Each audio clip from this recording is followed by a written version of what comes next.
안녕하세요.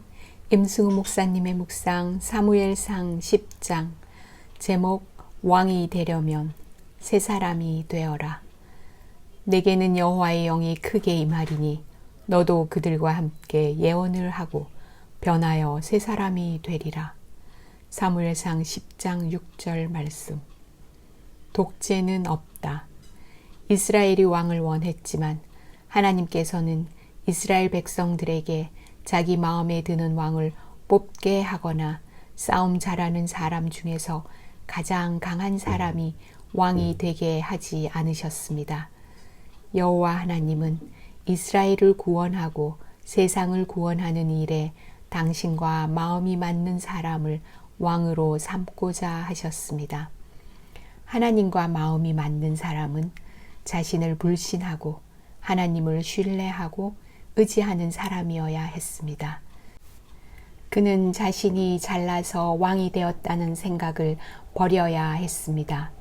사울도 자신이 처한 문제를 해결하지 못해 사무엘에게 도움을 구하고자 했을 때 하나님의 부르심을 듣게 되었습니다. 이스라엘에게 절대 왕권, 독재, 그런 것이 있어서는 안 되었습니다.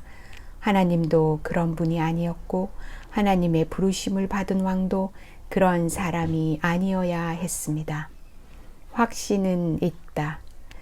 이스라엘 왕은 자신의 연약함은 인정하지만 하나님이 함께 하심에 대한 확신은 있어야 하였습니다. 사무엘은 사울에게 세 가지를 말해주므로 그가 하나님의 부르심을 받았다는 확신을 갖게 하였습니다. 그 확신은 하나님이 부르신 종으로서 왕의 일을 할 때 꼭 필요하였습니다. 첫째, 도난당한 암나기의 문제가 해결되었습니다. 하나님의 일을 하는 사람은 자신의 일상이 하나님의 손에 있음을 알아야 하였습니다. 둘째, 하나님께 제사를 드리러 가는 사람들이 자신을 하나님의 사람으로 인정해서 떡 2덩이를 줄 것이었습니다. 이 일을 통해 그는 하나님의 일에 부르심을 받았다는 것에 확증을 얻게 될 것이었습니다. 셋째, 여호와의 영이 크게 임하여 예언을 하고 변하여 새 사람이 될 것이었습니다. 사울은 하나님의 상과 블레셋 진영이 같이 있는 곳에 가야 했습니다.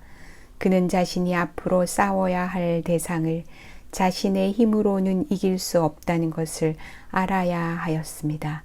그는 선지자의 무리를 만남으로 자신만이 아니라 하나님의 부르심을 받은 사람들이 있다는 것을 알아야 했습니다.